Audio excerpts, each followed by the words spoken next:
If a ceasefire exists, why does the war feel like it's already escalating? The paradox behind Israel, Iran, and Hezbollah. Welcome back to America Daily. I want to talk to you about something that sounds like a contradiction, almost like a peace agreement that behaves exactly like a war.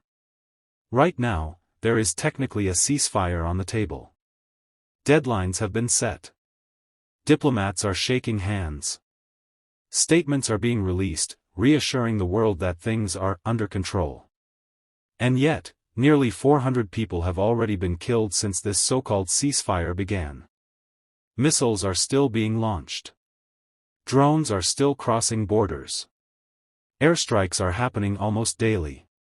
Think about that for a moment. A ceasefire, where fighting never actually stopped. Now here's where it gets even more confusing. Behind the scenes, leaders aren't just trying to maintain peace, they're actively preparing for even bigger, more intense military operations if this fragile truce collapses. Plans are being drawn. Targets are being identified. Entire strategies are waiting to be unleashed. So here's the paradox. If the goal is to stop the war, why is everyone preparing to expand it?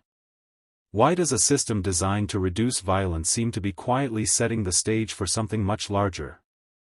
It's like holding a fire extinguisher in one hand, while secretly pouring gasoline with the other, and the deeper you look, the more this stops feeling like chaos, and starts looking like a pattern. The obvious answer and why it's wrong. Now, the obvious explanation, the one most people instinctively reach for, is simple. They're just being cautious. Of course countries prepare for worst-case scenarios. Of course militaries have backup plans. That's normal, right? Think about it like real life. If you're trying to fix a conflict with someone, maybe a disagreement with a neighbor, you might still stay alert. You prepare for things to go wrong, just in case. That works on a small scale. But here's where it breaks. At the level of nations, preparation isn't passive, it's active. When a country prepares for war, it doesn't just wait, it moves troops, deploys weapons, increases surveillance, and sends signals. And those signals don't stay quiet. They are seen, interpreted, reacted to. So what happens? Preparation itself becomes escalation. Think about that.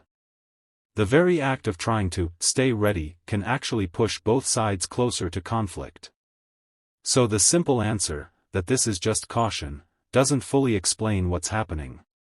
Because if everyone is preparing at the same time, are they really trying to avoid war? Or are they trapped inside a system that keeps pulling them toward it? Layer by layer reveal. Layer 1, the system of pressure. Let's start with the first layer. Governments don't make decisions in isolation.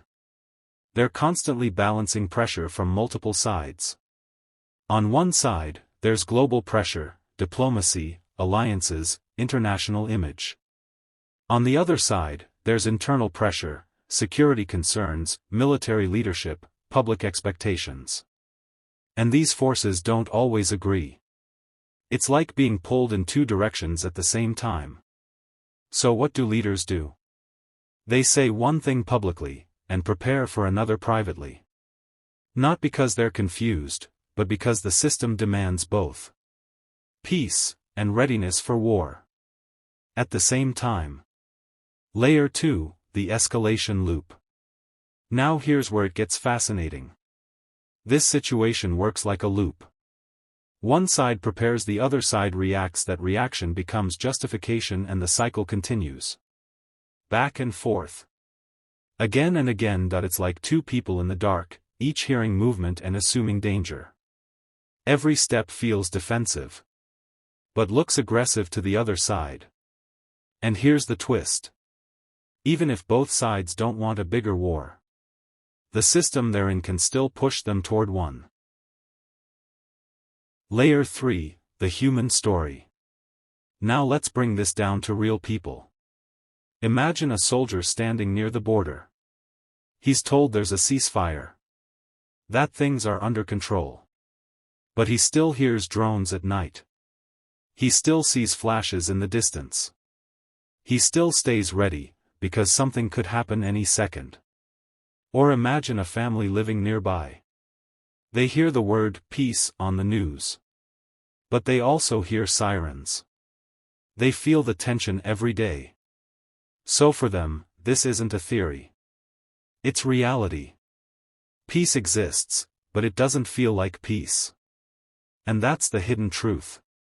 Policies exist on paper. But people live inside the contradictions. 4. The mind shift conclusion, 3 minutes. So when you connect all these layers together, something powerful becomes clear. This isn't just about a ceasefire.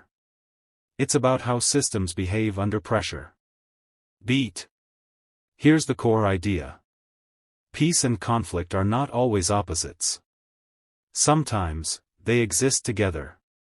A ceasefire doesn't always stop a war. Sometimes, it simply pauses it, while everything underneath keeps moving. And once you see this, you start looking at global events differently. Peace announcements don't always mean stability. War preparations don't always mean aggression. They can both be part of the same system, running at the same time. So the next time you hear the word ceasefire, ask yourself, is the war really stopping? Or is it just waiting? Because once you understand this paradox, you stop seeing the world in simple terms of peace and war, and start seeing the hidden patterns behind it. And that's exactly the kind of truth we uncover here on America Daily. If this changed how you see global events, make sure you stay with us, because the next story might look simple on the surface. But underneath, it's something entirely different. And to see such latest news, do subscribe to America Daily.